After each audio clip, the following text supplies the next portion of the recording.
चल रहा है हमारा। उसमें हमने आपको आइडेंटिटीज के बारे में बताया था, 3 आइडेंटिटीज बताई थी। मैं फिर से एक बार लिख रही हूँ। एक तो मैंने बताई थी sine square theta plus cos square theta equal to 1। Second identity मैंने क्या बताई थी आपको? सेकेंड आइडेंटिटी मैंने बताई थी sec square theta equal to 1 plus tan square theta. और थर्ड आइडेंटिटी मैंने बताई थी cosec square theta equal to 1 plus cot square theta. आपको आइडेंटिटीज याद होंगी। आज हमने उस आइडेंटिटीज को यूज करते हुए where the angles involve are acute angles for which the expression are involve.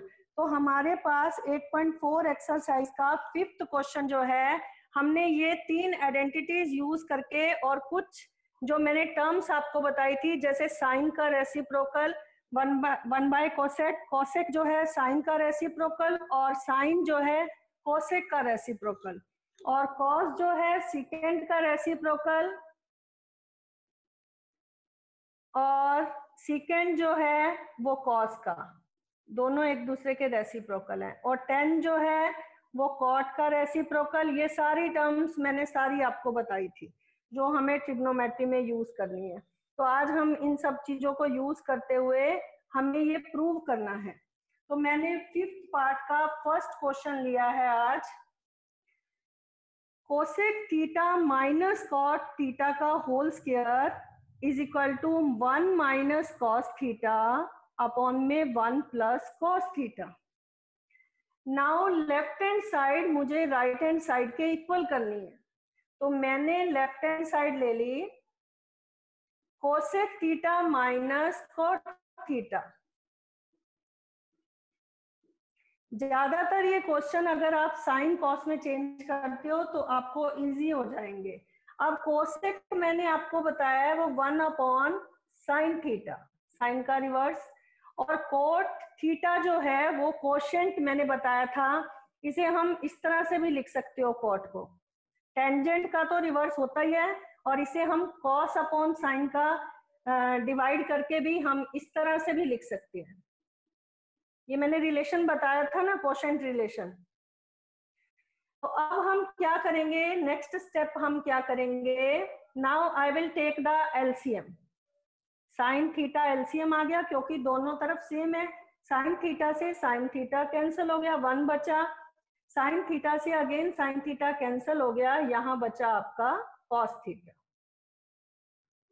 Now हम नेक्स्ट स्टेप क्या करेंगे, जो जो चीजें हम यूज कर रहे हैं ना, जैसे मैंने यहाँ पर लिखा 1 अपॉन साइन कोसेक की जगह, तो ये टर्म्स आप साथ साथ लिखते जाएंगे क्वेश्चन में, ठीक है।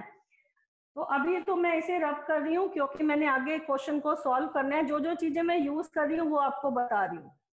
आगे नेक्स्ट है, ये 1 माइनस कॉस थीटा का भी होल स्क्वायर है और साइन थीटा का भी स्क्वायर है। तो नेक्स्ट स्टेप में क्या करूंगी, ये 1 माइनस कॉस थीटा का भी स्क्वायर है और साइन का भी स्क्वायर है। अब हम क्या करेंगे, मैंने आपको बताया है जैसे यहाँ पर अगर a माइनस बी का होल स्क्वायर होता है तो मैं उसको रीराइट कर सकती हूँ a माइनस बी कर सकते हैं ना हम। तो इसी तरह इसको मैं इस तरह से रीराइट कर सकती हूँ 1 minus cos theta 1 minus cos theta.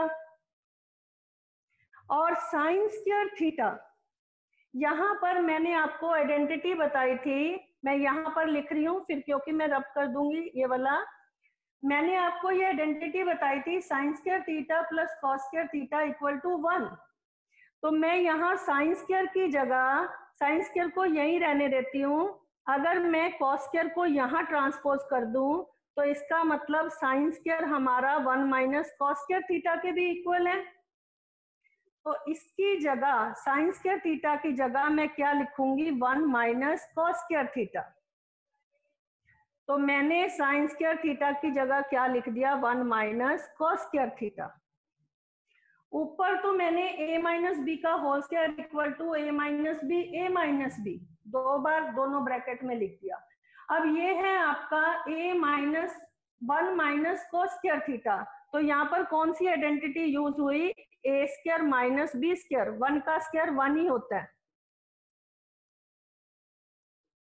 1 का स्क्वायर 1 ही होता है ना। तो A square minus B square that is equal to A plus B, that is equal to A plus B A minus B. तो इसका मतलब मैं इसको कैसे रिराइट कर सकती हूँ? 1 प्लस कॉस थीटा और दूसरी